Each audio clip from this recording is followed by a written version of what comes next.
प्यारे दोस्तों, आज हम आपको नेक हाफिजे कुरान लड़की का एक ऐसा वाकया सुनाने वाले हैं जिसे सुनकर आप चिखने लगेंगे।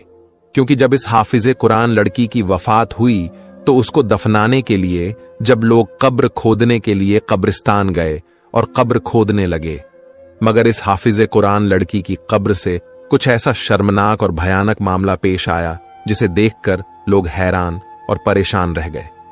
आखिर वह हाफिज कुरान लड़की ऐसा कौन सा गुनाह किया करती थी जिस गुनाह को करने से उस पर इतना भयानक और शर्मनाक अजाब नाजिल हुआ? क्योंकि वह एक हाफिज कुरान और नेक परहेजगार लड़की थी, फिर भी अल्लाह का ऐसा अजाब क्यों नाजिल हुआ? इस मुकम्मल कहानी को जानने के लिए हमारे साथ आखिर तक रहिएगा, तभी आपको पूरी कहानी समझ में आएगी। अब्दुल रहीम फज्र की नमाज अदा करने के बाद सुबह सुबह कब्रिस्तान की तरफ जाने लगा, क्योंकि अब्दुल रहीम एक गोरखन था। गोरखन कब्र खोदने वाले शख्स को कहते हैं। इस इलाके में जितने भी लोगों के इंतकाल होता, सबकी कब्र अब्दुल रहीम ही खोदा करता था। हर बार की तरह अब्दुल रहीम को खबर मिल चुकी थी कि मोहल्ले में एक जवान लड़की की वफात हुई है। अब्दुल रहीम कब्र खोदने के लिए अपने साजो सामान लेकर घर से निकल पड़ा, मगर अब्दुल रहीम जब कब्रिस्तान पहुंचे और बताई हुई जगह पर कब्र खोदने के लिए गया तो उसे अजीब सा महसूस हुआ। अब्दुल रहीम को ऐसा लग रहा था जैसे कोई अनहोनी होने वाली है। इसे अपने वजूद में एक अजीब सी सनसनी महसूस हुई। ऐसा लग रहा था जैसे पैरों पर भारी पत्थर रख दिए गए हों। अब्दुल रहीम को गुजरते ही बता दिया गया था कि एक हाफिज कुरान लड़की की वफात हो चुकी है। इसीलिए मैयत के घर वालों ने कहा था कि जल्दी जल्दी कब्र को खोद देना ताकि दफन में किसी तरह की देरी ना हो। गोरखन की उम्र 35 से 40 साल थी। जब इस नौजवान लड़की की मौत की खबर सुनी तो अब्दुल रहीम इन्ना लिल्लाही व इन्ना इलैहि राजिऊन पढ़ने लगा और कहने लगा कि मेरे परवरदिगार, मुझे यकीन है कि यह तेरी बहुत ही नेक बंदी होगी। मैं खुशनसीब हूं कि एक नेक मैयत, एक हाफिजे कुरान लड़की की कब्र को अपने हाथों से खोदूंगा। बस इस नेकी के बदले मेरे गुनाहों को माफ कर देना जो मैंने जाने अनजाने में किए हों। अब्दुल रहीम अपना काम करने लगा, यानी कब्र खोदने लगा। मगर जो बात उसे अजीब लग रही थी वह उसके दिल की बेचैनी थी। आज से पहले जब कभी भी वह कब्र खोदने के लिए जाता था तो इस तरह का कुछ भी महसूस नहीं होता था।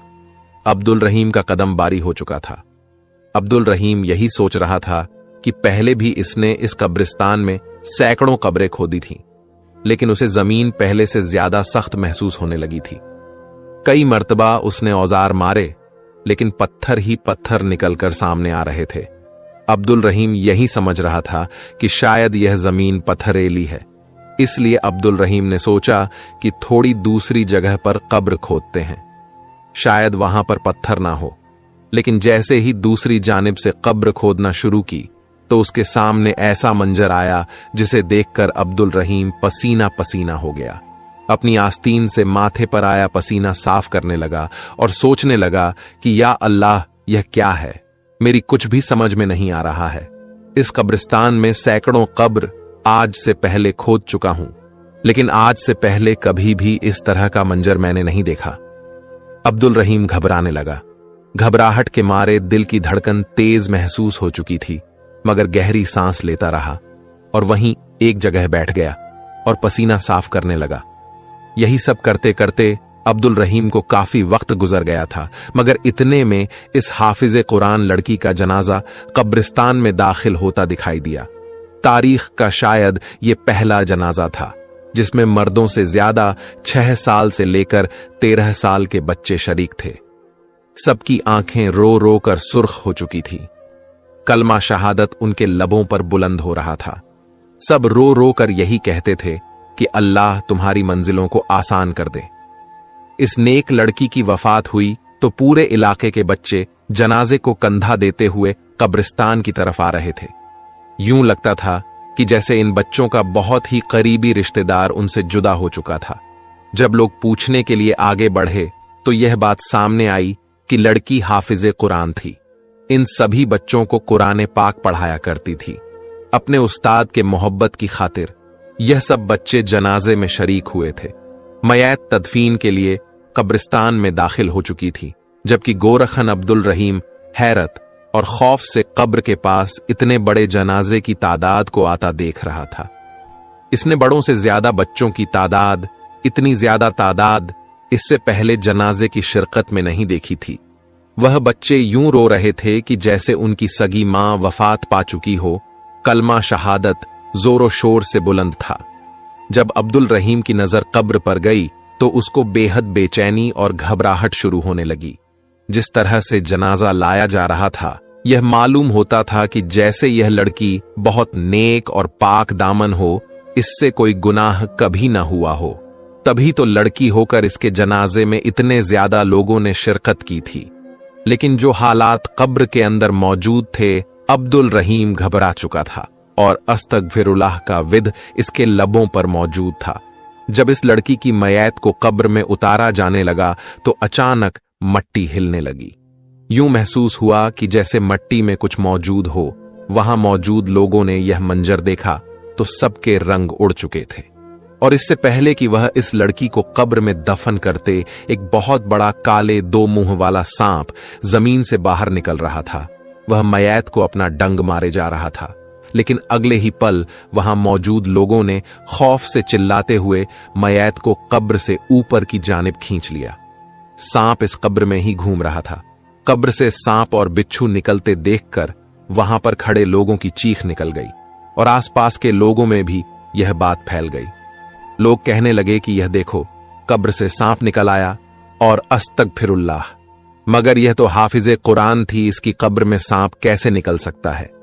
यह लड़की तो कई बच्चों को और बच्चियों को कुरान पाक पढ़ाती थी, दीनी तालीम दिया करती थी। इससे ऐसी कौन सी कोताही और गुनाह हो गया जो इसकी कब्र से इतना बड़ा काले रंग का सांप और बिच्छू निकल आए? लोग तरह तरह की बातें करने लगे थे। जनाजे में आए हुए लोग कब्र से दूर हटकर खड़े हो चुके थे। कोई भी कब्र के करीब जाने को तैयार नहीं था और ना ही इसको उठाकर कोई भी कब्र में दफनाने को तैयार था। अब्दुल रहीम से कहा जाने लगा कि तुम एक नई कब्र तैयार करो। अब्दुल रहीम ने लोगों के कहने पर दूसरी कब्र को खोदना शुरू कर दिया। लेकिन दूसरी कब्र खोदते ही वहीं भयानक मंजर देखने को मिला। वहां पर भी बहुत ज्यादा सांप और बिच्छू तादाद में मौजूद थे। जब यह मंजर वहां पर मौजूद 2 आदमियों ने देखा, जिनके बच्चे इस हाफिजे कुरान लड़की के पास ही दीनी तालीम हासिल करने जाया करते थे, यह सब मामला देखकर लोग एक बहुत बड़े आलिम की खिदमत में हाजिर हो गए। आलिम साहब अपने खानकाह यानी कि अपने हुजरे में आराम फरमा रहे थे। यह वक्त उनके आराम का तो नहीं था, लेकिन अक्सर अपनी तबीयत को खराब महसूस करते हुए थोड़ी देर के लिए आराम के लिए वक्त निकाल लिया करते थे। अल्लाह के बहुत ही नेक और परहेजगार बुजुर्ग थे और बहुत बड़े आलिम दीन थे। उनके गांव में किसी किस्म का कोई भी मुश्किल या कोई हादसा भी पेश आता या किसी भी किस्म की कोई भी परेशानी होती तो तमाम गांव वाले उनके पास आ जाया करते थे। वह बुजुर्ग पूरी पूरी रात अल्लाह की इबादत में मसरूफ रहते, पूरा पूरा दिन रोजे में गुजार देते। इनकी नेक नामी पूरे गांव में मशहूर थी, इसलिए वह दोनों आदमी जल्दी से भागते हुए मस्जिद में दाखिल हुए।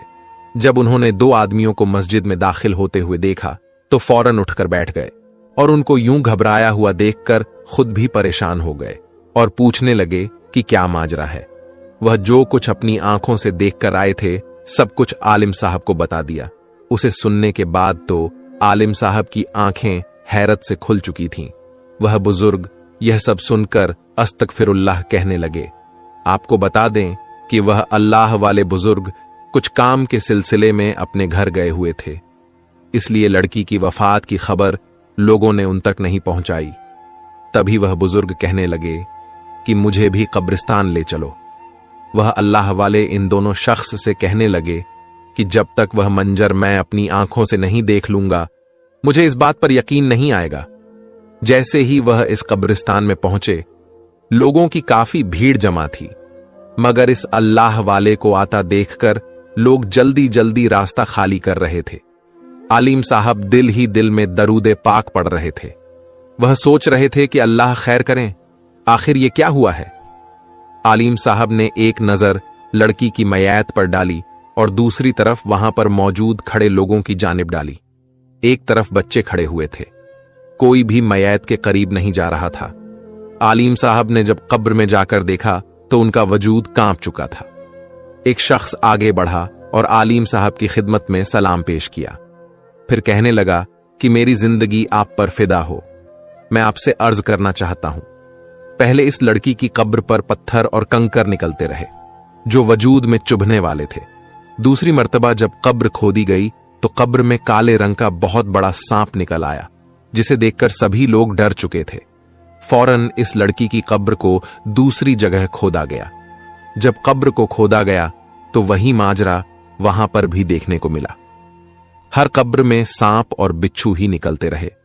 मौलाना साहब अपनी आंखें बंद करके पीछे हट चुके थे, क्योंकि उस वक्त कब्र में बहुत बड़ा यानी काले रंग का सांप मौजूद था और कब्र की दीवारों से मट्टी हिलती महसूस हो रही थी कि जैसे बिच्छू दीवार में से निकल रहे हों और बाहर आने को तड़प रहे हों। आलिम साहब यह मंजर देखकर घबरा गए। अल्लाह वाले की आंखों में आंसू आ गए। वह बुलंद आवाज में अल्लाह का जिक्र करना शुरू कर दिया। वहां पर मौजूद मजमा हाफिजे कुरान लड़की की जिंदगी के मामलात आलिम साहब को बताए जा रहे थे। मय्यत यूं ही कब्रिस्तान में पड़ी हुई थी। अगले ही पल आलिम साहब ने कहा कि इस लड़की की मय्यत को मस्जिद में ले जाया जाए। लोग सरगोशियां कर रहे थे। आखिर यह क्या मामला है? ऐसा कौन सा गुनाह था जो यह लड़की किया करती थी, जो अल्लाह ताला ने इस पर यह अजाब नाजिल कर दिया? मय्यत को मस्जिद में मुंतकिल कर दिया गया और इसके साथ साथ एक बहुत बड़ा मजमा भी मस्जिद में आ चुका था। लोग तरह तरह की बातें कर रहे थे। वहां पर मौजूद जितने भी लोग मौजूद थे, हर एक अपनी कहानी सुना रहा था। कोई कहने लगा, अरे हम तो इसे बड़ा ही नेक समझते थे। हाफिजे कुरान होने के बावजूद लड़कों को अपने घर में तालीम दिया करती थी। यही वजह है कि अल्लाह ताला ने इस पर अजाब नाजिल किया है। एक शख्स बोला, यह लड़की तो नाबालिग लड़कों को तालीम दिया करती थी, जिनकी उम्र 6 से 10 साल की थी। अब इसके साथ यह हुआ है, जैसे ही आलिम साहब मस्जिद में दाखिल हुए तो एकदम से बिल्कुल खामोशी से छा गई। लोग खड़े हो चुके थे। मय्यत को किसी हकीम औरत के सुपुर्द कर दिया गया और कहा गया कि इस लड़की के पूरे जिस्म की जांच पड़ताल की जाए और देखा जाए कि ऐसा कौन सा गुनाह किया करती थी यह लड़की जो इसके साथ ऐसा हुआ है। बहरहाल लोगों ने यह सोचना शुरू कर दिया कि अब लड़की की मय्यत कब्र में दफनाया भी जाएगी या नहीं। जो कुछ इसके साथ हो रहा है, ऐसा लगता है कि यह बहुत ज्यादा गुनहगार है, तभी तो जमीन ने भी इसको कबूल नहीं किया। आलिम साहब ने कहा कि खामोश हो जाओ अल्लाह के हुजूर। कौन कितना मुकाम रखता है, कौन कितना गुनहगार है, यह तो वही बेहतर जानता है। यह सुनते ही सब लोग खामोश हो चुके थे, लेकिन दिल ही दिल में तो सभी के दिमाग में यह बात घूम रही थी कि आखिर बिच्छू और सांप एक हाफिजे कुरान लड़की की कब्र से कैसे निकल सकते हैं। और तभी आलिम साहब ने सब लोगों को बुलाया और कहा कि जितने भी बच्चे इस लड़की के पास कुरान पाक पढ़ने जाया करते थे, इन सबको यहां बुलाया जाए। मैं सबसे कुछ पूछना चाहता हूं। तभी सब बच्चे मस्जिद में मौजूद थे।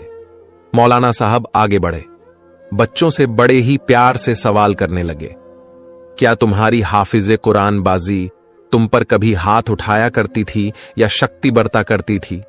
यह सुनकर सब बच्चे खामोश हो चुके थे।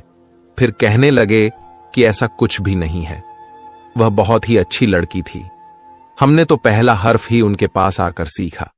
उन्होंने कभी भी किसी बच्चे के साथ सख्ती नहीं की और ना ही कभी किसी बच्चे को मारा था। सभी बच्चों का अमल भी यही था। बच्चे भी अपने चेहरों पर मुतमिन दिखाई दे रहे थे।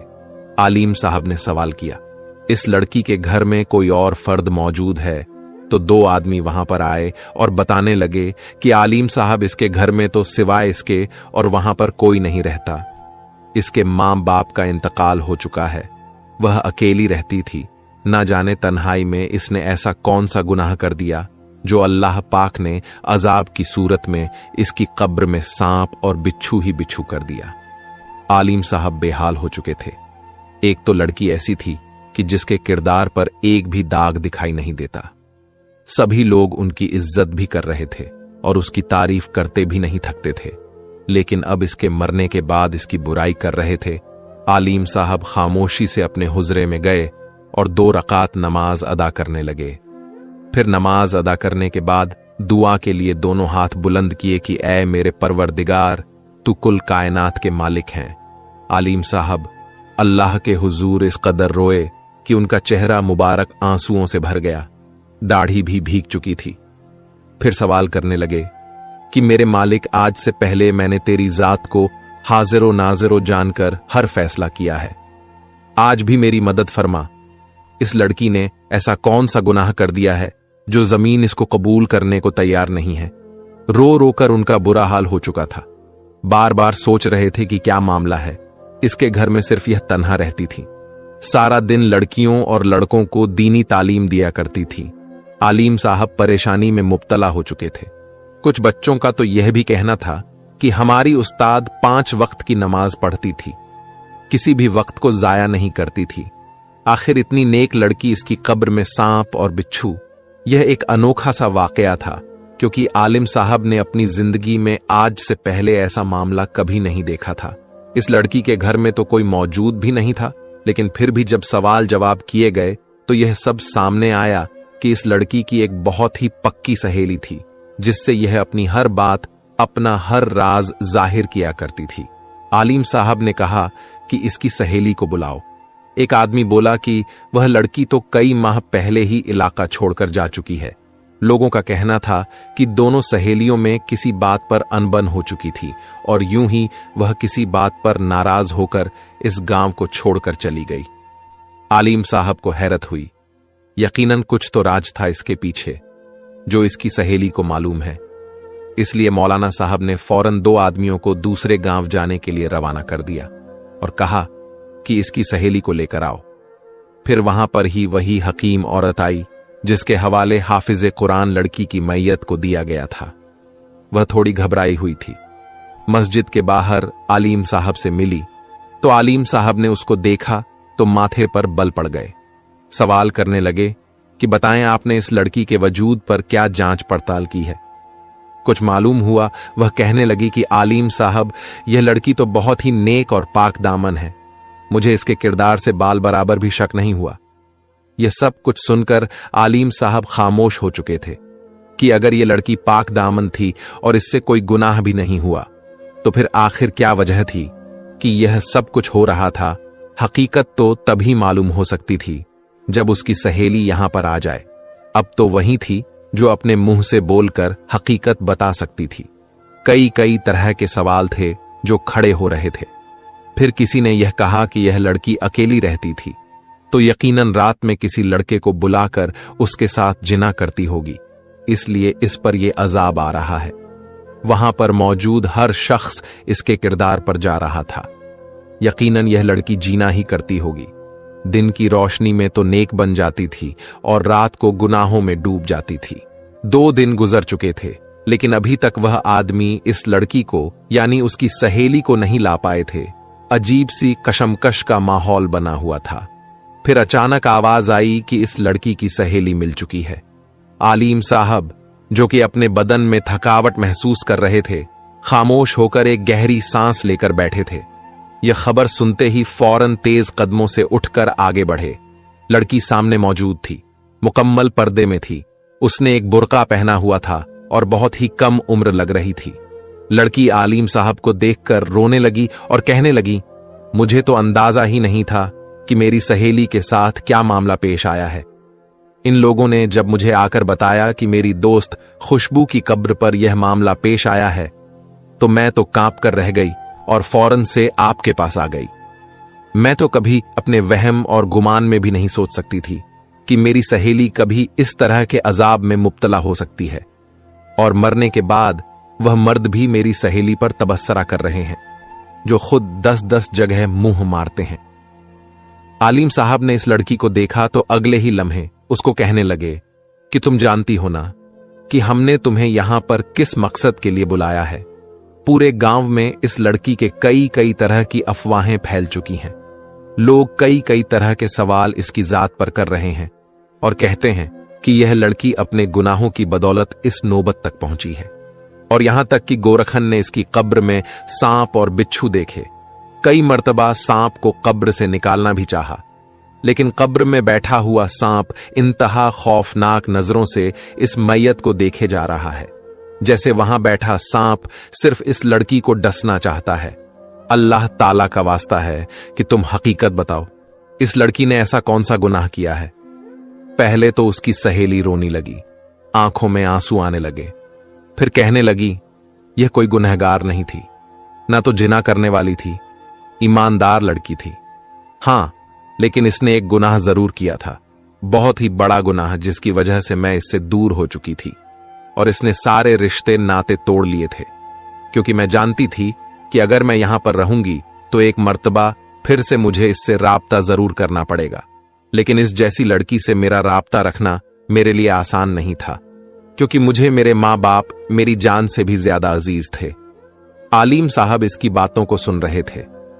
फिर इस लड़की से पूछना शुरू किया गया कि तुम बताना शुरू करो, आखिर इस लड़की ने ऐसा कौन सा गुनाह किया था जिसकी बदौलत आज इसके साथ यह सब कुछ हो रहा है? इसने ऐसा क्या किया? वह लड़की कुछ देर तो खामोश रही, फिर कहने लगी कि आलिम साहब, मैं इस लड़की के पड़ोस में रहती थी। हम दोनों ने एक साथ ही कुरान मजीद हिफ्स, मगर क्योंकि इसके वालिद पहले ही वफात पा चुके थे, इसीलिए पूरे घर की जिम्मेदारी इस पर थी। घर के खराब हालात की वजह से इसने बच्चों को कुरान मजीद पढ़ाना शुरू कर दिया और एक हदिया मुकर्रर किया। कुरान पाक पढ़ने आते, हदिया दिया करते थे। अमीर घरों के बच्चे वालदैन तो सालाना उनके घर में रखवा दिया करते थे। इन दोनों मां बेटियों का गुजर अच्छे से हो रहा था, लेकिन जैसे जैसे उम्र गुजरने लगी, इस हाफिजे कुरान लड़की की वालिदा को दौरे पड़ने लगे। वह बीमार रहने लगी। बीमारी और तेज बुखार का असर इनके दिमाग पर ऐसा हुआ कि वह पागल हो गई और उनको कुछ भी याद नहीं रहता था। बच्चों की तरह हरकतें करती थीं। पहले तो मेरी सहेली अपनी मां के लिए बहुत रोया करती थी, उनका बहुत ख्याल भी रखती थी, लेकिन आहिस्ता आहिस्ता वह अपनी मां से नफरत करने लगी। मां के बुलाने पर भी उनके पास नहीं जाया करती थी। उनकी मां हाजत के लिए अपनी बेटी को बुलाया करती थी तो वह काम ही नहीं करती थी। उनकी कोई बात नहीं सुनती थी, बल्कि कहती थी, मैं फलां काम कर रही हूं, इसके बाद आ जाऊंगी। मां यूं ही बिस्तर पर पाखाना पेशाब कर देती और वह खराब हो जाता। कई कई दिन वह अपनी मां का बिस्तर भी तब्दील नहीं करती थी। उसका दिल करता तो वह अपनी मां को खाना दे दिया करती थी, वरना वह बेचारी भूखी प्यासी ही बैठी रहती और वह खुद बच्चों को दर्स देने में मसरूफ रहती थी। जैसे जैसे आलिम साहब इस लड़की के मुंह से यह सब कुछ सुन रहे थे, गुस्से से उनका चेहरा सुर्ख हो चुका था। कहने लगे कि यह लड़की सभी लोगों के साथ बहुत अच्छी थी, नेक काम करती थी, 5 वक्त की नमाज अदा करती थी। हर नमाज के बाद अपनी मां के लिए दुआ करने लगी कि या अल्लाह, इसे अपने पास बुला लो। अल्लाह पाक, मैं अपनी मां की खिदमत कर करके थक चुकी हूं और यह वफात पा जाए तो अच्छा है। ये मुझे ठीक से इबादत भी नहीं करने देती, बच्चों को पढ़ाने का टाइम भी नहीं देती। ये बच्चों को पढ़ाने में रुकावट आती है, जिसकी वजह से बार बार मुझे गुस्ल करना पड़ता है। एक रोज मैं वहीं पर मौजूद थी जब उसकी मां उससे पानी मांग रही थी। वह बेचारी बार बार इसे पानी के लिए बुला रही थी, लेकिन इसने एक न सुनी। मैंने खुद जाकर उन्हें पानी पिलाया। उसकी मां मेरे सामने रोने लगी, उसकी आंखों में आंसू थे। वह रोते हुए मुझे अपनी बेटी की शिकायत करने लगी, लेकिन जब मेरी सहेली ने सुना तो वहां पर आई और अपनी मां को एक जोरदार तमाचा दे मारा और गाली देने लगी। कहने लगी कि तुम्हारी खातिर मैंने अपनी जिंदगी बर्बाद कर दी है। मैंने तुम्हारे लिए क्या कुछ नहीं किया, सारी कमाई तुम्हारे इलाज पर लगा दी, फिर भी तुम मुझे बातें सुना रही हो, लोगों के सामने मुझे बदनाम कर रही हो। इतना सुनना था कि मुझसे बर्दाश्त ना हुआ।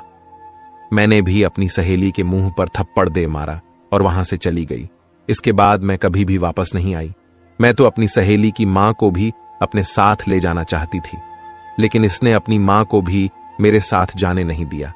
फिर मेरे वालिद भी बहुत बड़े व्यापार थे, मैं उनके साथ दूसरे गांव में आकर रहने लगी। मेरे जाने के बाद इसकी वालिदा का इंतकाल हो गया और वह वक्त गुजरता रहा। आज इसकी वालिदा के इंतकाल को ठीक 2 हफ्ते गुजर चुके हैं और आज यह लड़की भी वफात पा गई। लोगों को पता चल गया कि यह लड़की अपनी मां के हक में बेहतर नहीं थी। मां को गाली गलौज किया करती थी, अल्लाह ताला के तो सभी हुकूक पूरे करती थी, लेकिन जब मां का मामला आया तो उसकी नाफरमान बन गई, मां के हुकूक पूरे ना कर सकी। मां के साथ इसका रवैया बहुत बुरा था। कुरान पाक में हमारा रब फरमाता है कि अपने वालदैन के सामने सर झुकाकर रहो और अपने मां बाप को कभी उफ तक ना कहो। लेकिन यह बदबख्त लड़की यह भूल चुकी थी कि इसने कितना बड़ा गुनाह कर दिया। वहां पर मौजूद सभी लोग रोने लगे, उनकी आंखों में आंसू आ चुके थे। जाने अनजाने में ही सब लोगों ने अपने वालिद से माफी मांगी और अपने बुरे रवैये का सबको ही बहुत पछतावा था। सब लोग रोते रहे, अल्लाह ताला से माफी तलाश करते रहे। इस लड़की के लिए अल्लाह से मगफिरत की दुआ करने लगे, क्योंकि मां की नाफरमानी का अंजाम इन लोगों ने अपनी आंखों से देख लिया था। फिर इस लड़की को जब कब्र में उतारा जाने लगा तो अभी भी एक बहुत बड़ा सांप वहां पर मौजूद था और जहरीले बिच्छू भी फन फैलाए बैठे थे। आलिम साहब कहने लगे, अब यह इसका और अल्लाह का मामला है, इसको कब्र में इसी तरह दफन कर दिया जाए। अब वह सांप इस हाफिजे कुरान लड़की के साथ ही दफन हो चुका था। प्यारे दोस्तों, एक बात हमेशा याद रखिए, मामला जितना भी संगीन हो जाए, कभी भी मां की शान में गुस्ताखी ना करना।